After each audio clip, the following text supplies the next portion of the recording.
السلام علیکم حاضرین ناظرین سامعین،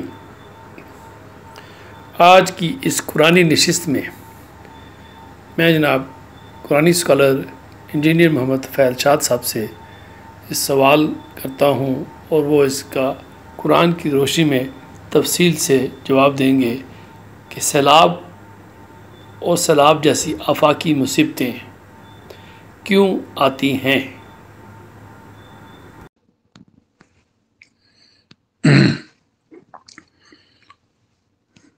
بسم اللہ الرحمن الرحیم۔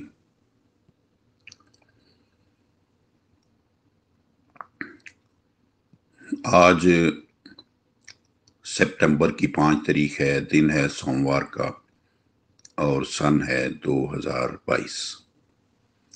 میں ہوں محمد طفیل شاد۔ ڈاکٹر شہزاد شمیم صاحب، آپ کا سوال تھا کہ یہ جو سیلاب ہیں یہ کیوں آتے ہیں، تو آج اسی کو ایڈریس کر لیتے ہیں۔ حاضرین و سامعین السلام علیکم۔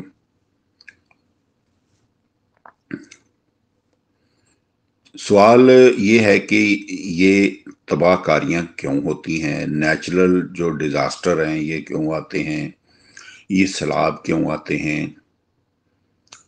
تو یہ دریا پانی کی لہروں کو اتنا بے باک کیوں ہونے دیتا ہے، وہ اپنی گزرگاہ چھوڑ کر آس پاس کی آبادیوں میں افریت کی طرح داخل ہو جاتا ہے اور ہر چیز کو خس و خشاک کی طرح اپنے ساتھ بہا لے جاتا ہے۔ ان سوالات کا جواب جو ہے عموماً یہ دیا جاتا ہے کہ ہماری شامت اعمال ہے۔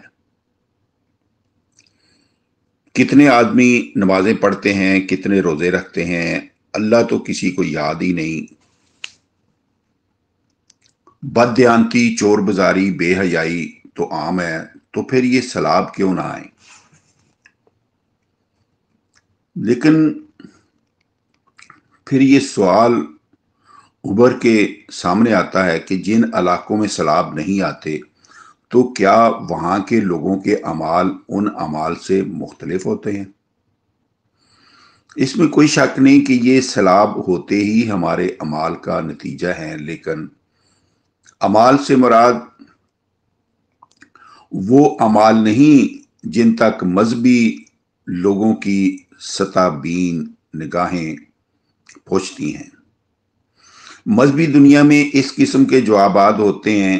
اگر کوئی پوچھ لے کہ ان جوابات کا سوالات سے کیا تعلق، عقلی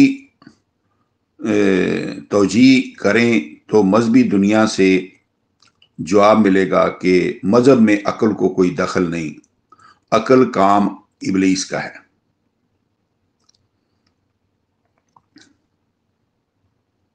ہم لاکھ کہتے جائیں کہ اسلام مذہب نہیں دین ہے، اسلامی مملکت کا نظام حیات طرز زندگی کا ایک پروگرام ہے جسے معاشرہ میں نافذ کرنے کے لیے قرآن مجید میں اقیم الصلاۃ کی جامع اصطلاح لائی گئی ہے۔ لیکن یاد رہے کہ اقامت الصلاۃ اور ایتاء الزکوٰۃ کا عمل اجتماعی طور پر کرنا ہوگا۔ 2/43 اقیم الصلاۃ و آتوا الزکوٰۃ وارکعوا مع الراکعین۔ اجتماعی نظام جو ہے اس کا قیام کرو، اور جو بے سہارا لوگ ہیں ان کو ان کے قدموں پر کھڑا کرنے کے لیے کوئی ایسا سسٹم بناؤ، اور رکوع کرنے والوں کے ساتھ رکوع کرو، یعنی جو وہ کام کر رہے ہیں ان کے ساتھ مل کے ایسا نظام قائم کرو جس میں افراد معاشرہ کتاب اللہ کا اتباع کرتے چلے جائیں، اور اس انداز سے کہ آت الزکاتہ یعنی افراد معاشرہ کی پوری نشو و نما ہوتی چلی جائے، کمزوروں کو ان کے قدموں پہ کھڑا کیا جائے، اور یہ اتباع و اطاعت ان لوگوں کے ساتھ مل کر کرو جو سر تسلیم خم کیے ہوئے ہیں۔ یہی نظام مملکت، محکم نظام زندگی ہے جو انسانیت کے قیام کا ضامن ہے۔ 5/98 وما امروا الا لیعبدوا اللہ مخلصین لہ الدین حنفاء ویقیموا الصلاۃ ویؤتون الزکاۃ وذالک دین القیم۔ اور انہیں یہی حکم دیا گیا ہے، یعنی تعلیم دی گئی ہے کہ اطاعت و محکومیت صرف اللہ تعالیٰ کے قوانین کی اختیار کریں، اس کے سوا کسی اور کو اپنا حاکم تسلیم نہ کریں، اور ہر طرف سے ہٹ کر ایک نقطہ پر جمع ہو جائیں، یعنی نظام صلاۃ قائم کریں، ایسا اجتماعی نظام جس میں افراد معاشرہ قرآن کا اتباع کرتے جائیں اور نوع انسانی کی نشو و نما کا سامان بہم پہنچائیں۔ یہی ہے وہ محکم نظام حیات جو انسانیت کے قیام کا ضامن ہے، اور جو انسان اللہ تعالیٰ کے تجویز کردہ دین راہ ہدایت کا اتباع کرتے ہیں، وہ لا خوف علیہم ولا ہم یحزنون کے مقام بلند پر فائز ہو جاتے ہیں۔ فمن تابع ہدایا فلا خوف علیہم ولا ہم یحزنون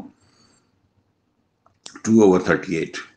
دین اسلام یا دین قیمہ کے مطابق زندگی بسر کرنے والے اپنے نشو و نما دینے والے کی طرف سے دارالسلام میں پہنچ جاتے ہیں، اور ان کے اعمال کے سبب انہیں اللہ کی رفاقت نصیب ہو جاتی ہے۔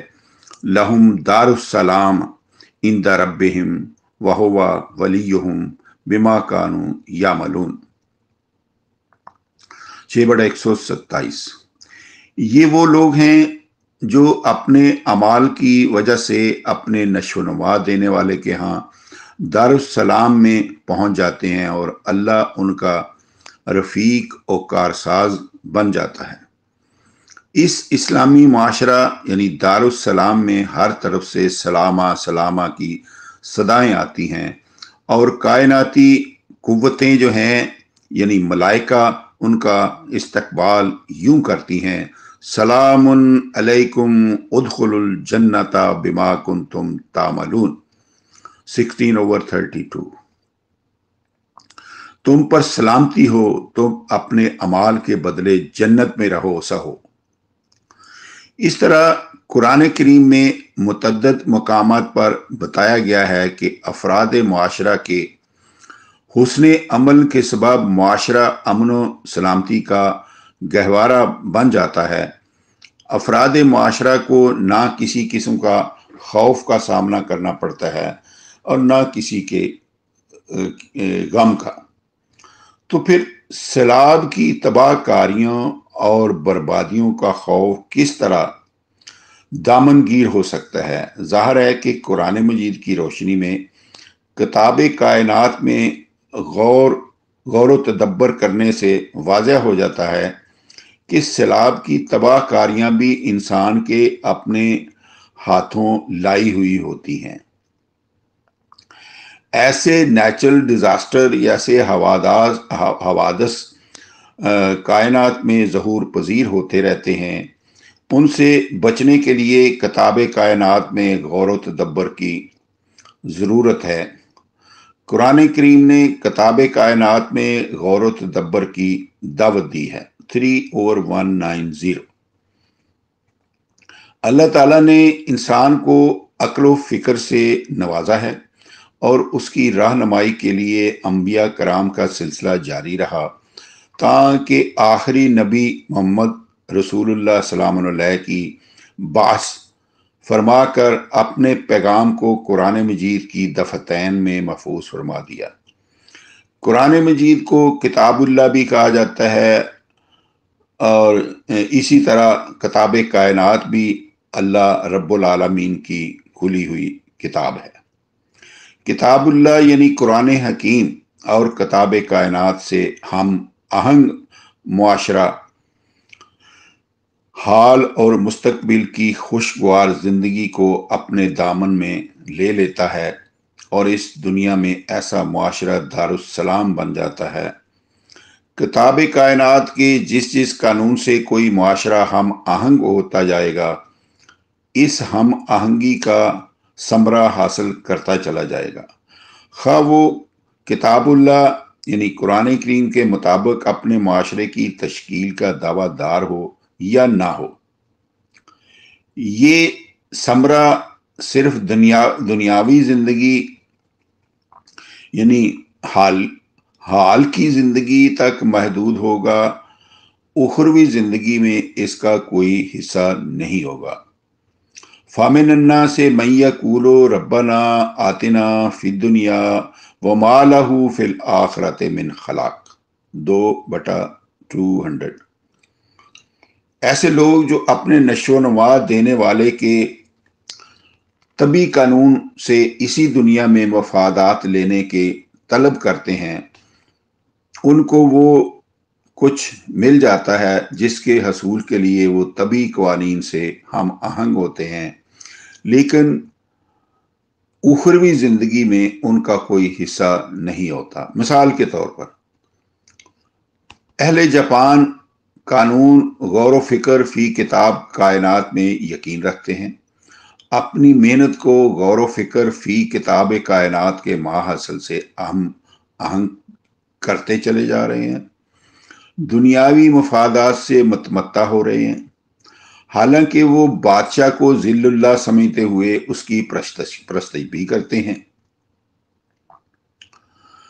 تو اس طرح دنیاوی زندگی اور اخروی زندگی دونوں کی خوشگواریاں حاصل کرنے کے لیے وہ لوگ ہیں جو اپنے نشو و نما دینے والے کے طبی قوانین کتاب کائنات اور اپنے نشو و نما دینے والے کے تجویز کردہ اسلامی معاشرہ کے قوانین حیات کتاب اللہ دونوں سے خوشگواریاں حاصل کرنے کی طلب کرتے ہیں۔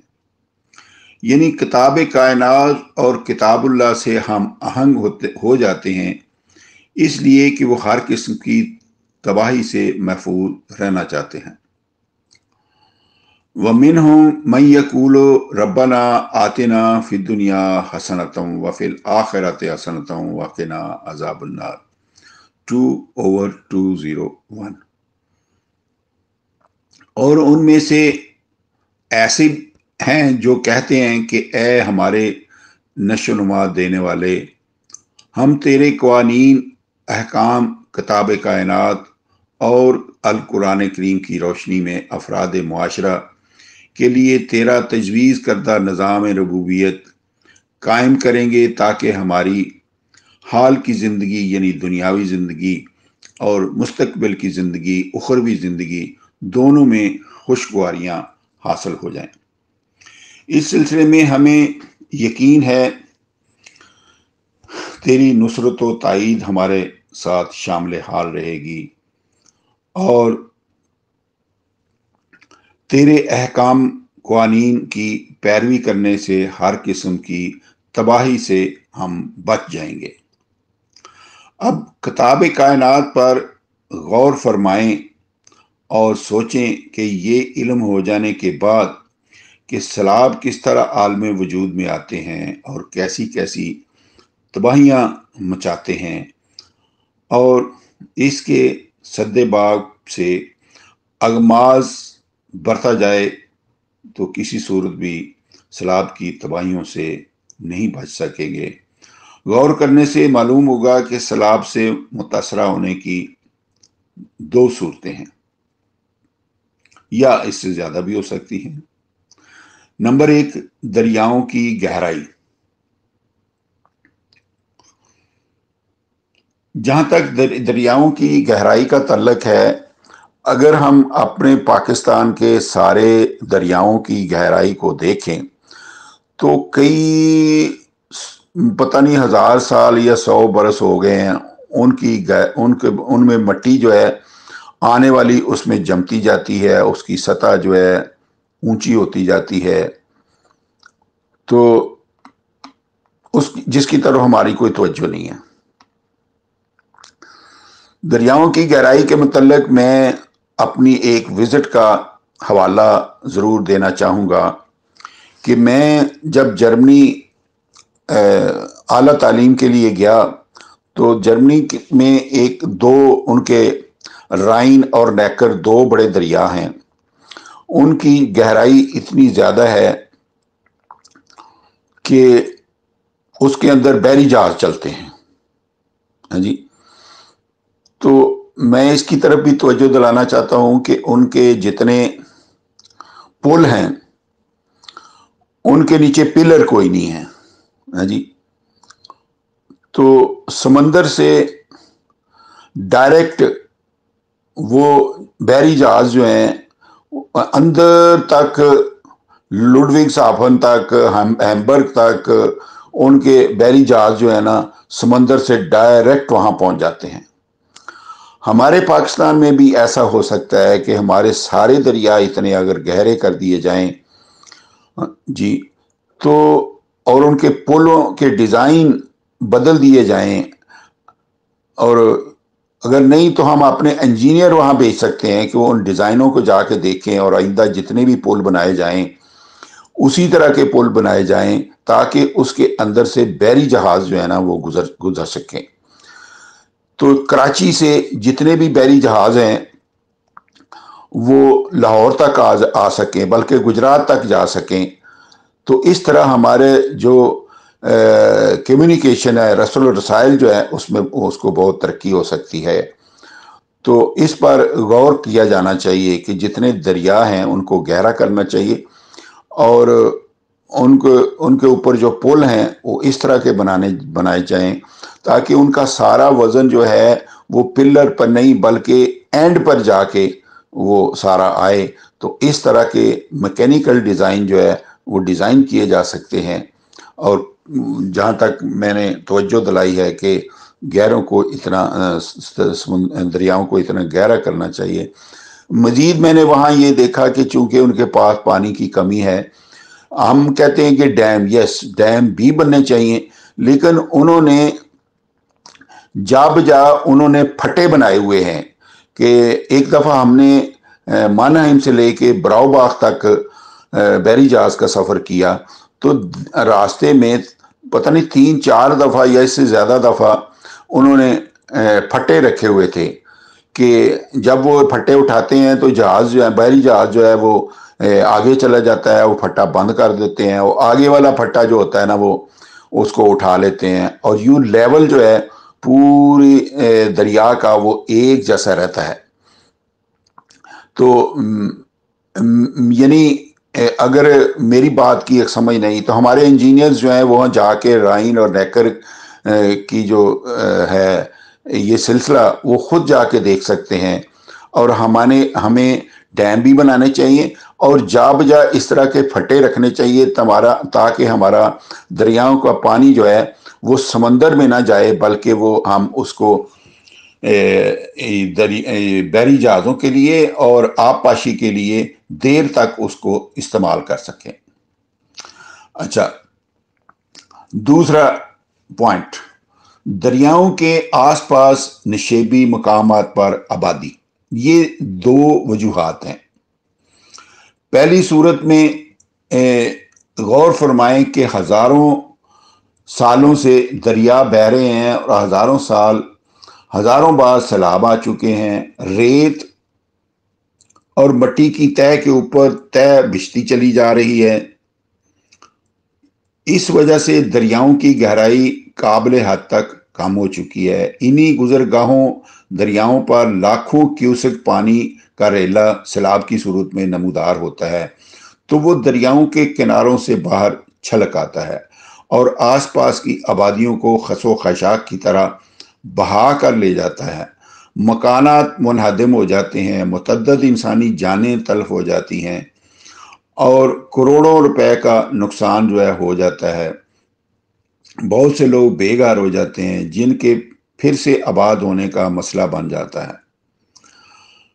تو اس سلسلے میں ایک اور تجویز بھی دیتا چلوں کہ جب ہمیں پتہ ہے کہ ہر سال یہ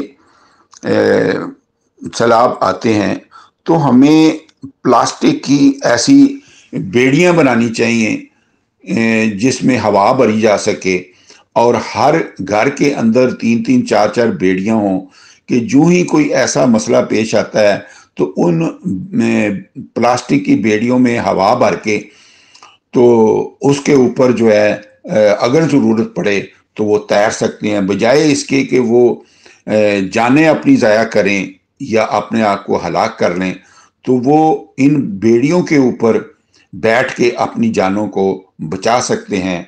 ہمارے ملک میں ایسی بیڑیاں جو پلاسٹک میں جس میں ہوا بھری جا سکتی ہے اس کے کارخانے لگ سکتے ہیں، اور یوں وہ ان علاقوں کو وہ پلاسٹک کی بیڑیاں پہنچا سکتے ہیں جہاں بھی یہ سیلاب آتا ہے، تاکہ وہ بچے بوڑھے جتنے بھی ہیں ان کی جانیں جو ہیں اس میں بیٹھ کے تو اپنی جانوں کو وہ بچا سکے۔ تو یہ جو اربوں کروڑوں روپے کا نقصان ہو جاتا ہے، کم از کم اس میں سے ہم جانیں جو ہیں ان کو تو بچا سکتے ہیں۔ بہت سے لوگ بے گھر ہو جاتے ہیں، اب اگر جن کے پھر سے آباد ہونے کا مسئلہ بن جاتا ہے۔ پست کردار افراد اس موقع سے ناجائز فائدہ اٹھاتے ہیں، چوریاں ہوتی ہیں، لوٹ مار ہوتی ہے، اغوا کی وارداتیں عمل میں آتی ہیں، اس طرح متعدد گناہ جو ہے جنم لیتے ہیں۔ سارا ملک بلا یعنی ڈائریکٹلی یا انڈائریکٹلی، بلا واسطہ یا بال واسطہ سیلاب سے متاثر ہوتا ہے۔ مزید برآں ارباب اقتدار کی توجہ دیگر ملکی امور سے ہٹ کر سیلاب زدگان کی طرف مبذول ہو جاتی ہے۔ کبھی ایسا بھی ہوتا ہے کہ وہ اپنی سیاست میں لگے ہوتے ہیں، ان کی طرف توجہ نہیں دیتی اور اس طرح ان کا زیادہ جانی نقصان ہو جاتا ہے، تو قیمتی وقت کا ضیاع ہوتا ہے، قوم زندگی کی دوڑ میں بہت پیچھے چلی جاتی ہے۔ اس تباہی سے بچنے کے لیے دریاؤں کی گہرائی مناسب حد تک برقرار رکھنی چاہیے۔ جیسے میں نے آپ بتایا ہے کہ ہمیں دوسرے ملکوں سے سیکھنا چاہیے کہ انہوں نے دریاؤں کی گہرائی اتنی زیادہ کی ہوئی ہے کہ اس دریاؤں میں وہ بحری جہاز چلاتے ہیں۔ یہ چاہیے تھا کہ ہر سال دریاؤں کی جتنی طے اونچی ہو جاتی رہی ہے اتنی طے کو نکال کر آس پاس کے رقبے میں پھیلا دیا جاتا، لیکن ایسا ہزاروں سال نہیں ہو سکا۔ تو اب ہزاروں سال کی بچھی ہوئی دبیز طے کو اٹھا کر دریاؤں کی گہرائی مناسب حد تک کر دی جائے تاکہ لاکھوں کیوسک پانی دریاؤں کے کناروں کے اندر ہی رہے۔ اس مقصد کے لیے جدید مشینری درآمد بھی کی جا سکتی ہے جو ایک دن میں ہزاروں من مٹی اور ریت کو دریاؤں سے خارج کر سکتی ہے۔ اس طرح دریاؤں کی سطح کو ایک مناسب حد تک گہرا کیا جا سکتا ہے، پانی کا ریلا بے باک ہو کر کناروں سے باہر نہ آ سکے، اور یوں ملک جو ہے سیلاب کی زد میں آنے سے بچ جائے۔ یہ کام موجودہ حالات میں حکومتی سطح پر ہو سکتا ہے۔ اگر سرمایہ کار حضرات الاسلام کو سمجھ لیں تو وہ بھی مل کر یہ کام اپنے ذمہ لے سکتے ہیں۔ تاریخ میں بھی ایسے واقعات ملتے ہیں کہ جی خدیجہ ام المومنین اور عثمان کے بارے میں بتاتی ہیں کہ ہمارے ملک میں بے شمار سرمایہ دار موجود ہیں، لیکن ان کی تربیت الاسلام کے مطابق نہیں ہوئی۔ تو ہمارے ملک میں بھی بہت سارے قارون ہیں، ملا ہیں، فرعون ہیں، تو ان کی تربیت بھی ہونی چاہیے تاکہ یہ جو حامان، قارون اور فرعون کا گٹھ جوڑ ہے، اسی کو فرعونیت کہتے ہیں۔ اور اس گٹھ جوڑ کو توڑ کے تو ایک قرآنی نظام جو ہے اسی کی جگہ لایا جائے، تو تاکہ سارے انسان ایک دوسرے کے غم خار جو ہے نا وہ بنائے جائیں۔ تو یہ جتنے بھی حامان ہیں، قارون ہیں، فرعون ہیں، ان کی سیٹ جو ہے بدل کے تو ایک قرآنی نظام کی طرف لے کے آیا جائے۔ دوسری طرف اللہ کے فضل سے پاکستان کی آبادی، مین پاور اتنی زیادہ ہے، اکثر لوگ تاش کھیلتے رہتے ہیں، شطرنج کھیلتے رہتے ہیں، کرکٹ اور دوسری انڈور آؤٹ ڈور کھیلوں کا آؤٹ پٹ جس کا کچھ بھی نہیں ہوتا، حاصل کچھ نہیں ہوتا، اور منفی تخریب بکاری ہے۔ گھنٹوں اس میں وہ مشغول رہتے ہیں اور اپنا وقت ضائع کرتے ہیں۔ بہت سے افراد ایسے بھی ہیں کچھ بھی نہیں کرتے، فارغ رہتے ہیں، اور پھر انگریزی میں کہتے ہیں نا empty mind is devil's work shop. تو پاکستان میں تخریب کاریوں کی ایک وجہ یہ بھی ہے۔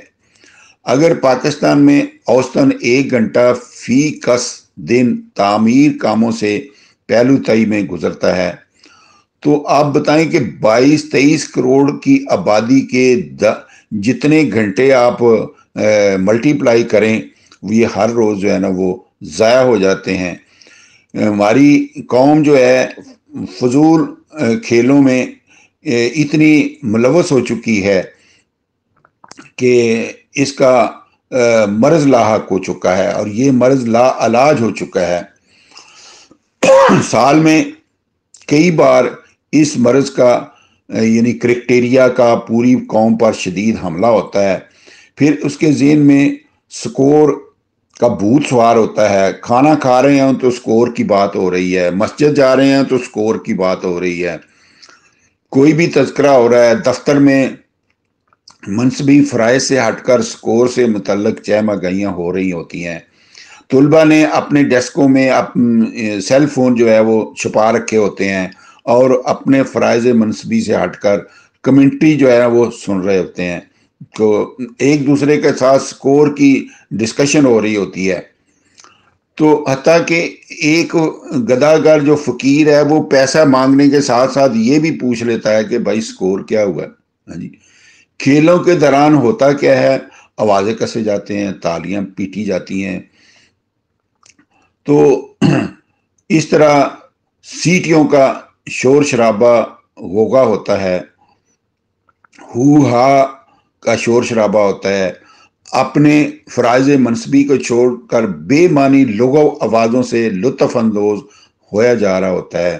تو قرآن کریم میں اللہ تعالیٰ اس طرح فرماتا ہے وَمَا كَانَ صَلَاتُهُمْ عِندَ الْبَيْتِ إِلَّا مَقَامٌ وَتَصْدِيَةٌ فَذُوقُوا الْعَذَابَ بِمَا كُنتُمْ تَكْفُرُونَ 8/35۔ تو ان کے نزدیک ان کی جو صلاۃ ہے سوائے سیٹیوں اور تالیوں کے کچھ نہیں، ان کے وما کانا صلاتہم عند البیت الا مقام و تصدیہ فذوقوا العذاب بما کنتم تکفرون 8/35۔ ان کے نزدیک ان کی صلاۃ سوائے سیٹیوں اور تالیوں کے کچھ نہیں، یعنی ان کے اجتماعات ان کو سیٹیاں بجانے اور تالیاں پیٹنے کے پیچھے پیچھے لے جاتے ہیں، اور اس سے بے معنی اور شور شرابہ اور بے مقصد حرکات لغویات کے پیچھے لگ جاتے ہیں۔ تو پھر عذاب کا مزہ چکھو اس سبب سے کہ تم فرائض منصبی کو چھپاتے تھے۔ تو برادران عزیز، سامعین کرام، اگر ہماری قوم اپنے فرائض منصبی کو اولین مقام دے ان حالات میں، جبکہ ہماری قوم دوسری اقوام سے ہزاروں سال پیچھے ہو، تو یہ اور بھی ضروری ہو جاتا ہے کہ ہم تعمیری کاموں میں پوری تندہی، جفاکشی اور پوری لگن کے ساتھ مصروف ہو جائیں۔ جب مکان کو آگ لگ چکی ہو تو کوئی بھی ڈرائنگ روم میں بیٹھا تاش یا شطرنج کھیلنے والا پاگل ہی ہو سکتا ہے۔ بنی اسرائیل جن کے متعلق قرآن کریم نے کہا کہ ان کے اعمال کے سبب ان پر ذلت و مسکنت کا عذاب مسلط کر دیا گیا، 2/61۔ اب انہوں نے اللہ کے قانون محنت سے ہم آہنگی کر کے اپنی مطلوبہ اشیاء حاصل کر لی ہیں۔ اللہ کا قانون نہ تنگ نظر ہے اور نہ بخیل ہے۔ زمین کے وہ قطعات جہاں اسرائیل میں ریت کے ٹیلے تھے، وہاں محنت و جفا کشی سے انہوں نے نخلستان بنا لی ہیں۔ یہیں سے امریکہ اور یورپ کو پھل بھیجا جاتا ہے۔ اس کے علاوہ کئی ساری انہوں نے پروڈکٹ بنا لی ہیں۔ تو یہ آپ غور کریں کہ یہ مٹھی بھر بنی اسرائیل قوم اپنی محنت و مشقت سے اگر یہ کچھ کر سکتی ہے تو کیا مسلم قوم سے اپنے دریاؤں کی گہرائی ایک مناسب حد تک نہیں کی جا سکتی؟ کیا وہاں ڈیم نہیں بنائے جا سکتے؟ کیا دریاؤں کا پانی بے لگام ہو کر کناروں سے باہر چھلکے گا؟ بنی اسرائیل نے کیا کیا؟ ہر بڑے چھوٹے کو اس کام میں لگا دیا کہ فلاں جگہ سے ریت کو ہٹانا ہے۔ وہ قوم اس اولین فرض منصبی کو سمجھ کر جٹ گئی۔ ہر بچہ بوڑھا ریت کے اٹھانے میں لگ گیا۔ دیکھتے ہی دیکھتے ریت کے ٹیلے غائب ہو گئے اور اس قطع زمین کو نخلستان میں انہوں نے تبدیل کر دیا، اور ابھی وہ اس تیاریوں میں مصروف ہیں۔ اگر اس قوم کے افراد کھیلوں میں لگ جاتے، مرض کرکٹیریا یا دوسری کھیلوں میں مبتلا ہو جاتے، تو یہ کام ہزاروں سال ان کا پیچھے رہ جاتا۔ اگر لاہور کے ہر محلہ کی باری مقرر کر دی جائے کہ اس کے بالغ افراد ایک ایک بالٹی ریت یا مٹی دریا سے نکالیں گے، اس کے علاوہ آس پاس کی آبادیوں کے لوگ ہر صبح سیر کے لیے جائیں اور اسے اپنی ورزش میں شامل کر لیں کہ ریت یا مٹی کی ایک بالٹی نکالیں گے، عید الفطر، عید میلاد النبی، عید یوم آزادی، 14 اگست کے موقعوں پر سال میں 3 بار لاہور کے مرد اور لڑکے دریا پہ جائیں اور وہاں کھڑے ٹرکوں کو دریا کی ریت یا مٹی سے بھر دیں۔ اس ریت اور مٹی کو مناسب کاموں میں استعمال کر لیا جائے۔ اس کے علاوہ وہ گداگر اور بیکار لوگ جو یا تو خیرات مانگ رہے ہوتے ہیں یا تخریب کاریاں کر رہے ہوتے ہیں، ان کو مصروف کار رکھا جا سکتا ہے اور لاکھوں بے روزگاروں کو باروزگار بنایا جا سکتا ہے۔ یہ جو ہم نے ذکر کیا ہے کہ اجتماعی طور پر مرد اور لڑکے اس کار خیر کو کریں، تو اس میں کسی طبقے کی تخصیص نہیں مذکورہ۔ یہ 3-4 موقعوں پر ارباب اقتدار اس میں پیش ہونے چاہیے۔ سب سے پہلی بالٹی گورنر، وزیر اعلیٰ، دیگر بڑے بڑے افیسر راوی کے مختلف مقامات پر ایک وقت اٹھا رہے ہوں۔ دریا کے کسی مقام پر گورنر ہوگا تو کسی دوسرے مقام پر وزیر اعلیٰ، کسی تیسرے مقام پر کوئی اور وزیر ہوگا۔ اس طرح دیگر افیسر علی حد القیاس ان مقامات کو مقرر کیا جا سکتا ہے۔ نبی اکرم سلام علیہ خود اجتماعی اسکیموں میں پیش ہوتے تھے۔ مسجد نبوی کی تعمیر میں بھی نبی اکرم گارا اور اینٹیں اٹھا رہے ہوتے تھے۔ تو سیلاب سے متاثرہ ہونے کی دوسری صورت دریاؤں کے آس پاس نشیبی مقامات پر آبادی کا ہونا ہے۔ جب تک دریا مناسب حد تک گہرے نہیں ہو جاتے اور آس پاس کے نشیبی مقامات کی سطح اونچی نہیں ہو جاتی، ان مقامات پر رہائش کے لیے مکانات تعمیر نہ کیے جائیں اور ان لوگوں کو محفوظ مقامات پر زمین کے پلاٹ مہیا کیے جائیں۔ یہ سب کچھ باہمی تعاون سے کیا جا سکتا ہے۔ آخر میں ہم ارباب اقتدار اور سرمایہ دار حضرات سے بھی ان کی توجہ دلاتے ہیں کہ یہ ہمارا ایک مشورہ اور تجویز ہے، حرف آخر نہیں، کیونکہ دنیا میں جو وسائل ہیں بہت اونچے اونچے ہو چکے ہیں، جس سے کہ بڑی جلدی یہ کام کیا جا سکتا ہے۔ یہ صرف ایک توجہ دلاؤ نوٹس ہے، ثم تتفکروا، اور اس طرح ہم اپنے بہتر منصوبے جو ہیں تیار کر سکتے ہیں اور ہمیشہ سے اس تباہی سے بچ سکتے ہیں۔ صرف سیلاب کی تباہی نہیں، باقی جو نیچرل ڈیزاسٹرز ہیں ان سے بھی بچا جا سکتا ہے۔ تو وما علینا الا البلاغ، آج کا جو ہے موضوع تھا وہ اتنا ہی۔ تو فی امان اللہ، اللہ حافظ۔ خواتین و حضرات، اسی کے ساتھ آج کی نشست اپنے اختتام کو پہنچی۔ جلدی آپ کی خدمت میں ایک نئے ٹاپک کے ساتھ حاضر ہوں گے۔ اجازت دیجیے۔ پاکستان زندہ باد۔